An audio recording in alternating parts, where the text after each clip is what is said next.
আজকের রেসিপি হলো ছানার শরবত। শরবত তো আপনারা এর আগে বিভিন্ন ধরনের খেয়েছেন, কিন্তু একবার এই স্পেশাল ছানার শরবতটি ট্রাই করে দেখুন। এটি সমস্ত শরবতের থেকে টেস্টি আর একদমই ভিন্ন, আর খেতেও হয় দুর্দান্ত। আর এই গরমের পক্ষে এটা খুবই হেলদি। এই গরমের সিজনে আপনারা অবশ্যই একবার এই সামার অ্যাপ্রোপ্রিয়েট ছানার শরবতটি ট্রাই করে দেখুন। এটা যেমন টেস্টি তেমনই হেলদি। বাই দ্য ওয়ে, আমি মৌ আপনাদের সকলকে আমার চ্যানেলে স্বাগত। খুব সহজে এবং অল্প উপকরণে এটি বাড়িতে তৈরি হয়ে যায়, আর ছোট থেকে বড় সকলে খুব আনন্দ সহকারে খাবে। আমি গ্যারেন্টি দিয়ে বলতে পারি, আপনি যদি একবার এটি বাড়িতে বানান এবং করে খাওয়ান, তাহলে দ্বিতীয়বার খাওয়ার রিকোয়েস্ট সবাই করবে। চলুন দেখে নিই এটা কীভাবে সহজে বাড়িতে বানাবো।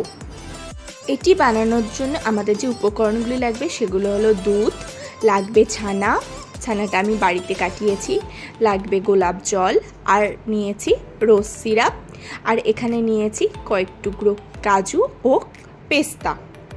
প্রথমে একটা মিক্সি ব্লেন্ডার নিয়ে নিয়েছি, তাতে আমি দুধ দিয়ে দিচ্ছি, তাতে আমি দিয়ে দিচ্ছি ছানা। এবার এতে আমি দিয়ে দেবো কয়েক টুকরো কাজু, আর দিয়ে দিচ্ছি পেস্তা। এবার এতে আমি দিয়ে দেবো চিনিটা অপশনাল, আপনারা যেরকম মিষ্টি খাবেন সেই অনুপাতে দেবেন। এবার এতে দিয়ে দিচ্ছি আমি রোজ সিরাপ। এবার এতে আমি দিয়ে দেবো গোলাপ জল। আপনারা যেরকম গোলাপ জলের ফ্লেভারটা পছন্দ করবেন সেই অনুপাতে দেবেন, তবে এটা দিলে এর টেস্ট খুব সুন্দর হয়। এবার এটাকে আমি মিক্সিতে ব্লেন্ড করে নেব। এবার একটা গ্লাস নিয়ে নিয়েছি, তাতে আমি দিয়ে দিচ্ছি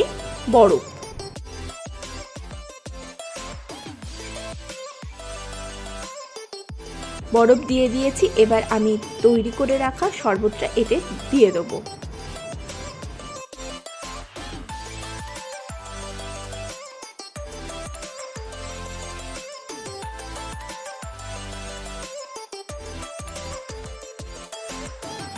দেখুন, আমি তৈরি করে রাখা শরবতটা এতে দিয়ে দিয়েছি। আপনারা বাড়িতে অবশ্যই এই গরমের সিজনে একবার এই ছানার শরবতটি বানান, এটি খেতে দুর্দান্ত হয়। এবার ওপর থেকে কয়েক টুকরো পেস্তা কুচি দিয়ে এটা সার্ভ করে দেবো। এই গরমে ঠান্ডা ঠান্ডা এই ছানার শরবতটি খেতে দুর্দান্ত লাগে। আপনারা অবশ্যই একবার বাড়িতে বানান এবং খেয়ে দেখুন। আমি গ্যারেন্টি দিয়ে বলতে পারি, এর মতন শরবত আপনারা আগে কোনো দিন খাননি। আশা করি আজকের ভিডিওটি আপনাদের ভালো লেগেছে। যদি ভালো লাগে তাহলে অবশ্যই লাইক করবেন, কমেন্ট করবেন, শেয়ার করবেন। আপনি যদি আমার চ্যানেলে নতুন হন তাহলে দয়া করে আমার চ্যানেলটি সাবস্ক্রাইব করে নেবেন, এরকম নিত্য নতুন রেসিপি সবার আগে পাওয়ার জন্য।